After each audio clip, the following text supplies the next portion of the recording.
Hello guys, welcome back to study brains education. Indian polity by M Laxmikanth का हमने पहला chapter clear कर लिया था, जिसमें हमने हिस्टोरिकल बैकग्राउंड जाना था कि इंडिया में आखिर चल क्या रहा था। अंग्रेज़ों के टाइम से क्या क्या एक्ट बन रहे थे, क्या क्या नियम बन रहे थे। आज ये सेकंड चैप्टर है जिसका नाम है making of the constitution. Constitution को हम हिंदी में संविधान कहते हैं और इसमें हम बताएंगे कॉन्स्टिट्यूशन को बनाया कैसे गया, किन लोगों ने कॉन्स्टिट्यूशन को बनाने में अपना अपना योगदान दिया, वो सब आज हम इस वीडियो में देखेंगे। तो बिना किसी टाइम वेस्ट करे हम इस वीडियो को जल्दी से शुरू करते हैं। सबसे पहला, demand for the constituent assembly. इसको आप एक कहानी की तरह समझिए, देन ये आपके दिमाग में बहुत अच्छी तरीके से फिट बैठेगा। तो अब मैं बताता हूँ। 1934 की बात हो रही है। एक बहुत ही फेमस नेता थे जिनका नाम था M.N. रॉय। कम्युनिस्ट मूवमेंट के लीडर थे ये और बहुत दिग्गज नेता में से जाने जाते थे। उनका ये फ़ोटो लगा रखा है मैंने, इसको आप एक बार देखिए। इनके जहन में एक बात आई कि हमारा जो हिंदुस्तान है इसमें एक संविधान होना चाहिए, यानी कि एक कॉन्स्टिट्यूशन होना चाहिए। अब कॉन्स्टिट्यूशन ऐसा तो है नहीं कोई एक इंसान लाकर रख देगा सामने कि भाई ये इंडिया का कॉन्स्टिट्यूशन है। इंडिया इतना बड़ा नेशन था, इतने सारे लोग थे, अलग अलग रिलीजन थे, अलग अलग लैंग्वेज थी और सबके अलग अलग कल्चर्स थे। तो इस वजह से कोई ऐसी बुक, कॉन्स्टिट्यूशन एक ऐसी बुक को बोलते हैं जिसमें सारे नियम लिख रखे हैं कि हमारा देश किस तरीके से चलेगा। एक ऐसे डॉक्यूमेंट को बनाने के लिए एक इंसान नहीं, बहुत सारे लोगों का योगदान की बहुत ज़रूरत थी। तो ये बोलते हैं कि एक ऐसी असेंबली का निर्माण हो। असेंबली मतलब कुछ लोग बैठ के डिस्कशन करें। एक ऐसी असेंबली का निर्माण हो जिसमें जितने भी बड़े बड़े दिग्गज नेता हैं, जितने भी बड़े बड़े हिंदुस्तान के फेसेस हैं, चेहरे हैं, वो सब बैठे और वो सब मिलके एक संविधान का निर्माण करें। यानी सब अपने पॉइंट्स रखें, अपने पॉइंट्स मनवाएं, अपने पॉइंट्स पे बात करें, देन सबके पॉइंट्स कंबाइन होंगे तभी तो एक संविधान बनेगा ना। इस वजह से सबसे पहले ये आइडिया आता है 1934 में M.N. रॉय के जहन में, इनके दिमाग में ये आइडिया आता है। देन ये बातें रखते हैं ये सब चीज़ें कांग्रेस के सामने। अब कांग्रेस के जब सामने रखेंगे तो आइडिया तो अच्छा था, आइडिया बुरा थोड़ी था, आइडिया अच्छा था।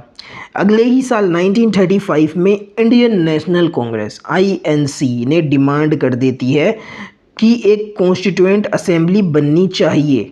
INC ये डिमांड करती है कि एक कॉन्स्टिट्यूएंट असेंबली बने और वो हमारे देश के लिए एक संविधान को बनाकर तैयार करे। अब जब ये बात 1935 अगले ही साल रख देती है, लेकिन इस पर कोई ऐसा वर्क नहीं होता है, ब्रिटिश की तरफ से कोई ऐसा इस पर नहीं अपना उनका रिएक्शन आता। तो ये चीज़ होने के बाद 3 साल यूं ही बीत जाते हैं, कुछ नहीं होता। देन 1938 में जवाहरलाल नेहरू एक बड़ा स्टेप लेते हैं। जवाहरलाल नेहरू कहते हैं, डिक्लेयर कर देते हैं on behalf of Indian national Congress की कॉन्स्टिट्यूशन तो बन के ही रहेगा जो एक संविधान का यानी कॉन्स्टिट्यूशन का निर्माण करेगा। कॉन्स्टिट्यूएंट असेंबली एक बनकर ही रहेगी। ये ऐसा बोलते हैं। 1938 में जवाहरलाल नेहरू डिक्लेयर कर देते हैं कि एक कॉन्स्टिट्यूएंट असेंबली बनेगी ही।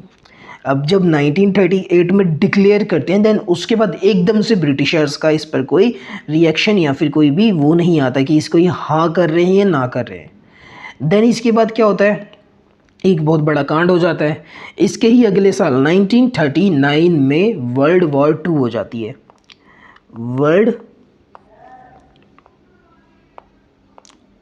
वर्ल्ड वॉर 2 शुरू हो जाती है 1939 में। अब यहाँ पर जब वर्ल्ड वॉर 2 शुरू हो जाती है तो इसमें क्या करते हैं ब्रिटिशर्स, इंग्लैंड क्या करता है, एक एलाइज में इंडिया का नाम भी लिख देता है, मतलब कि इंडिया भी वर्ल्ड वॉर 2 का हिस्सा है, ऐसा डिक्लेयर कर देता है इंग्लैंड। देन उसमें क्या होता है कि इंडिया के जो लोग थे, जो बड़े बड़े लीडर्स होते हैं, वो इस पर बहुत ज़्यादा भड़क जाते हैं कि भाई हमसे बिना पूछे, हम तो जबकि इन्वॉल्व भी नहीं है, हमारे ऊपर ये खामोखा क्यों आफत लाना चाह रहे हैं। भाई वर्ल्ड वॉर 2 में देखा था नहीं जो लोग इन्वॉल्व थे उनकी क्या हालत हुई थी। अब इंडिया की जो एक तो कंडीशंस ऐसी थी, वो अपनी आज़ादी के लिए लड़ रहे हैं, ऊपर से इनके ऊपर और आफत खड़ी कर रहे हैं। ये 1939 की बात हो रही है, मतलब जब जवाहरलाल नेहरू ने डिक्लेयर करा उसके बाद की 1939 में हुई थी वर्ल्ड वॉर 2 शुरू। लेकिन हाँ, वर्ल्ड वॉर से पहले जब 1 साल पहले ही जवाहरलाल नेहरू ने तो कॉन्स्टिट्यूंट असेंबली का डिमांड कर दिया था ना, अगले साल वर्ल्ड वॉर हो गई, लेकिन अगले साल इसको एक्सेप्ट करना पड़ा। क्यों? क्योंकि भाई वर्ल्ड वॉर 2 में इंग्लैंड को इंडिया की ज़रूरत थी, हर तरीके से मिलिट्री में ज़रूरत थी और बड़े बड़े नेताओं की ज़रूरत थी उनके। तो इस वजह से जब इन्होंने इंडिया का नाम लिखवा दिया तो इंडिया ने बॉयकॉट करा। तो उसमें क्या हुआ, ब्रिटिशर्स को मतलब इंग्लैंड को प्रेशर में ये फैसला लेना पड़ा कि भाई इंडिया के लोगों का कुछ ना कुछ तो सुनना पड़ेगा, इनको सुनना तो पड़ेगा भाई। ऐसे नहीं है कि हम अपनी मनमानी कर लेंगे, इनकी हमें इनकी ज़रूरत है और हम इनकी ना सुने तो फिर ये हमारा साथ देंगे क्यों। तो 1940 में ये चीज़ जो थी कॉन्स्टिट्यूएंट असेंबली बनाने की, ये 1940 में इसको ऑफ़र को एक्सेप्ट कर लिया गया ब्रिटिशर्स ने। इसको बोलते हैं अगस्त ऑफ़र 1940, समझे? इसको बोलते हैं अगस्त ऑफ़र 1940। देन इसके बाद क्या होता है, 1942 में सर स्टैफोर्ड क्रिप्स होते हैं। 1942 में जो ब्रिटिश की जो कैबिनेट होती है, ब्रिटिशर्स की जो कैबिनेट थी ना, ब्रिटिशर्स जो लंदन में बैठे थे, जो इंग्लैंड में बैठे थे, उनकी जो कैबिनेट थी उसके मेंबर थे। ये इंडिया आते हैं एक ड्राफ्ट अपने हाथ में लेके। ड्राफ्ट होता है जो ब्रिटिश गवर्नमेंट की तरफ से एक लिखा हुआ लेटर होता है। ये कहते हैं कि इंडिया के लिए कॉन्स्टिट्यूशन तो बनेगा, लेकिन अभी नहीं बनेगा, अभी नहीं बन सकता। हम क्या करते हैं, पहले वर्ल्ड वॉर 2 ख़त्म होने का इंतज़ार करते हैं कि पहले जब वर्ल्ड वॉर 2 ख़त्म हो जाएगी तब बनेगा। एक तरीके से ये लॉलीपॉप दे रहे थे, पागल बना रहे थे। लेकिन हाँ, अभी आगे बढ़ते हैं। ये बोलते हैं कि पहले वर्ल्ड वॉर 2 ख़त्म होने दो, तब तुम्हारे लिए हम कॉन्स्टिट्यूएंट असेंबली बना देंगे, देन तुम संविधान अपना तैयार कर लेना।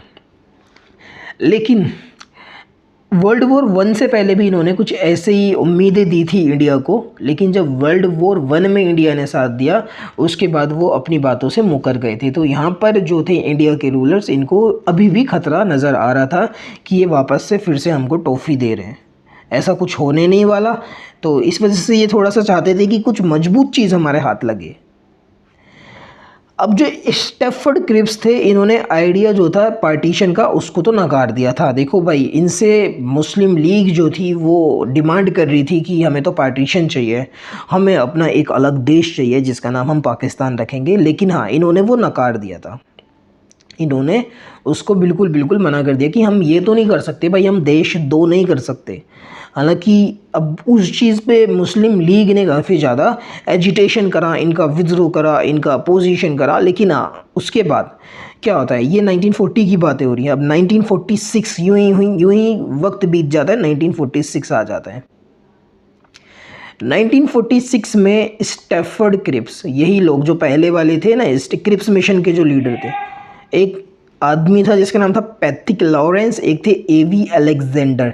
ये तीनों मिलके बनाते हैं क्रिप्स के वो कैबिनेट मिशन। 24 मार्च 1946 को ये इसको इंडिया में लेकर आते हैं। अब ये भी वैसे जो पार्टीशन था इसके आइडिया को वो तो करते हैं, मतलब जब मुस्लिम लीग ने इतना ज़्यादा उस चीज़ में अपोजिशन कर रखा है और दंगे कर रही है, तो यहाँ पर ये भी एक्चुअली बिल्कुल डायरेक्ट नहीं कहते कि हमको 2 नेशन बना देंगे, हम 2 नेशन बना देंगे, ये भी ऐसा नहीं बोलते।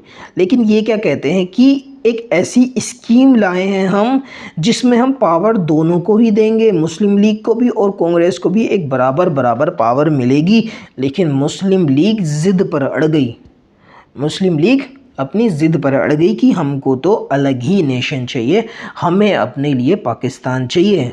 उन्होंने इसको भी नकार दिया।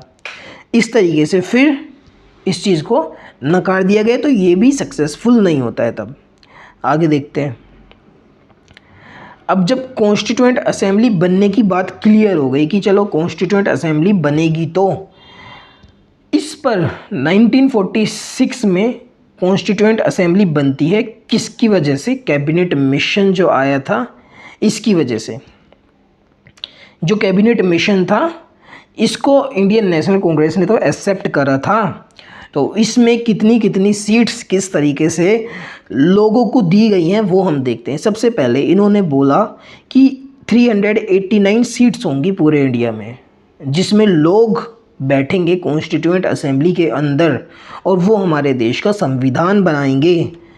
जो सीट्स वो थी जहाँ पर ब्रिटिश इंडिया मतलब ब्रिटिशर्स का डायरेक्ट रूल था, ब्रिटिश प्रोविंसेस थी, उसमें से 296 सीट होंगी। अब उसमें भी दो अलग अलग किस्म की प्रोविंसेस थी, तो दो अलग अलग किस्म की इसमें सीट होंगी। 296 सीट्स जो होंगी वो ब्रिटिश इंडिया की प्रोविंस से तो होंगी, लेकिन इनमें से भी 292 वो सीट्स होंगी जो डायरेक्ट 11 ऐसी प्रोविंसेस में से होंगी जो गवर्नर, जिन पर गवर्नर का रूल्स होता है, जिस पर गवर्नर रूल कर रहा है, वो प्रोविंस जो हैं 11, उनमें से होंगी 292 सीट्स। बाकी 4 सीट ऐसी प्रोविंसेस में से होंगी जिस पर चीफ कमिश्नर प्रोविंस मतलब चीफ कमिश्नर जो है वहाँ का हेड है। अब ये 4 प्रोविंस कौन सी हैं जिसमें चीफ कमिश्नर हेड है? उड़ीसा हो गई, दिल्ली हो गई, अजमेर हो गई, कूर्ग हो गई। इसमें क्या है, चीफ कमिश्नर हेड है, तो यहाँ से 4 सीट निकल कर आई हैं और 11 जहाँ पर गवर्नर प्रोविंसेस हैं उन पे 292 सीट निकल कर आई हैं। टोटल हो जाती हैं ये 296 सीट। बाकी लेकिन टोटल तो 389 थी ना। ओके, 93 सीट्स ऐसी भी हैं जो प्रिंसली स्टेट से निकल कर आएंगी। प्रिंसली स्टेट मतलब वो जगह जहाँ पर राजा वगैरह राज कर रहे थे और as a tax British India को पैसा दे रहे थे राज करने का। अब सीट्स अलॉट किस तरीके से हुई? 1 मिलियन यानी कि 10 लाख लोगों पर एक सीट। 1 सीट 1 मिलियन लोग, 1 मिलियन पीपल पर एक सीट। तो इस हिसाब से सीटों को बांटा गया। Seat allotted to each British province were to be allotted to Muslim, Sikhs and general. Seat किस किस को दी गई? मुस्लिम्स को दी गई, सिख्स को दी गई और जनरल को दी गई। अब जनरल में कौन कौन आ रहे हैं? जनरल में हिंदू आ रहे हैं, पारसीज आ रहे हैं, एंग्लो इंडियंस आ रहे हैं, एंग्लो क्रिश्चियंस आ रहे हैं। ये सब कौन है? ये सब हैं जो जनरल का हिस्सा है। मुस्लिम्स, सिख्स और जनरल 3 तरीके से सीट बांटी गई। समझ रहे हो? अच्छी तरीके से याद है। 389 सीट्स थी जिसमें से 292 सीट्स ये हो गई गवर्नर प्रोविंसेस की, हो गई 4 सीट्स हो गई तुम्हारी कमिश्नर प्रोविंस की, 93 सीट्स हो गई प्रिंसली स्टेट्स में से जो लोग उठ कर आएंगे। 93 लोग वो होंगे जो कॉन्स्टिट्यूएंट असेंबली में बैठेंगे। अब ये मेंबर्स कैसे आएंगे? इनको पब्लिक वोट करेगी? नहीं, इनको पब्लिक वोट नहीं करेगी। ये डायरेक्ट पब्लिक के इलेक्शन से नहीं आने वाले। जो पहले लेजिस्लेचर्स हुआ करते थे प्रोविंस में, प्रोविंस थी ना, एक प्रोविंस थी, उसमें एक तो प्रोविंशियल एग्जीक्यूटिव काउंसिल होता था, एक प्रोविंशियल लेजिस्लेटिव काउंसिल होता था। प्रोविंशियल लेजिस्लेटिव काउंसिल में इंडियंस भी बैठते थे। जो यहाँ के मेंबर थे वही उस प्रोविंस में जितनी भी सीट हैं कॉन्स्टिट्यूएंट असेंबली में बैठने के लिए लोगों की, वो उन लोगों को इलेक्ट करेंगे, वो उन लोगों को सेलेक्ट करके इसमें बिठाएंगे। डायरेक्ट इनको पब्लिक नहीं वोट कर रही, समझे? ये प्रोविंशियल लेजिस्लेटिव काउंसिल के मेंबर ही कॉन्स्टिट्यूएंट असेंबली में सीट पर अपने लोगों को बिठाएंगे, जितने लोग उनकी प्रोविंस में से कॉन्स्टिट्यूएंट असेंबली की सीट्स के लिए हैं। समझ गए?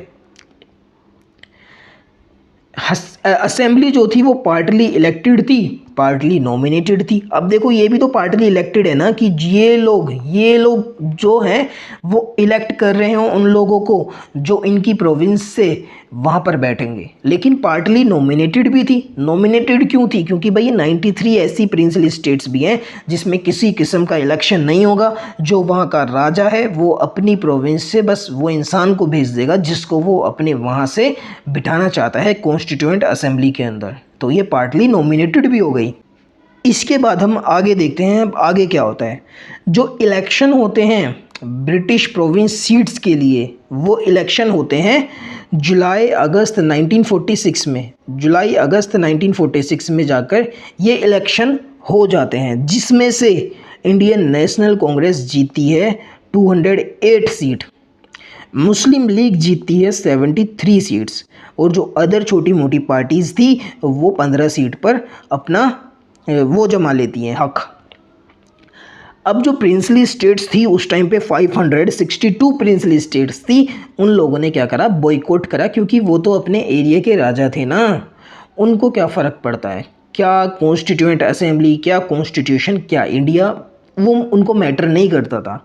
वो अपने एरिया के राजा हैं तो उनको सबसे ज़्यादा मैटर वही करता था, भाई हमारा एरिया कम से कम हमारे हिसाब से तो चल रहा है, अगर हम इस चीज़ में ज़्यादा हिस्सा लेंगे तो हमारी पावर चली जाएगी। इस वजह से इन 562 प्रिंसली स्टेट्स ने इसको बिल्कुल रिजेक्ट कर दिया। अब यहाँ पर था 389 सीट्स थी पहले, उसमें से 296 थी वो तो इलेक्शन से होनी थी, 93 प्रिंसली स्टेट्स आनी थी, ये तो बिल्कुल नहीं आ पाई।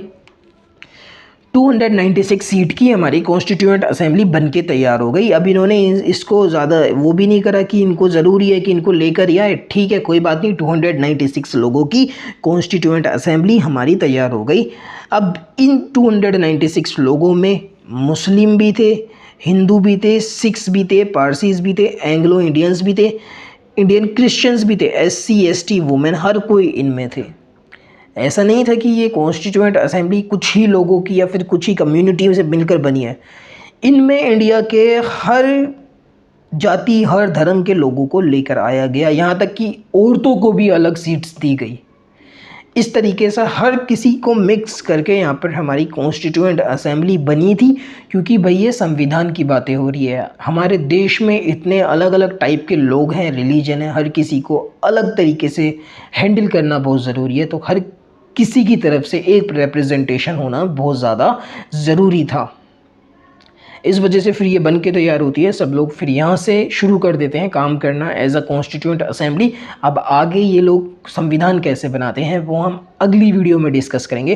पहले मैं आपको बताता हूँ, गांधी जी ने जो है ना कॉन्स्टिट्यूएंट असेंबली में पार्ट नहीं लिया, ये वहाँ के कोई भी सीट पर नहीं खड़े हुए। इनका बस ये था कि कॉन्स्टिट्यूएंट असेंबली बने और उसके बाद जब हमारे देश आज़ाद हो जाए उसके बाद ये ख़त्म कर दी जाए। हालांकि ये ख़त्म नहीं हुई थी, क्योंकि बाद में अगर ये ख़त्म हो जाती तो फिर कैसे चलता काम। तो इस वजह से इसको यही वीडियो को हम ख़त्म करते हैं। बाकी ये मैंने कुछ फ़ोटोज़ लगाए हैं, ये देखिए सब साइन कर रहे हैं, यहाँ पर सब लोग बैठे हैं।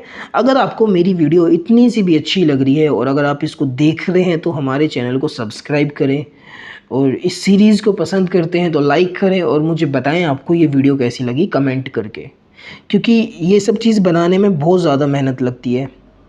ये सब तैयार करने में पहले हम इसकी डिटेल एनालिसिस करते हैं, देन उसके बाद ये नोट्स तैयार करते हैं, देन वीडियो बनाते हैं, देन उसके सामने वो आपके सामने हम पेश करते हैं।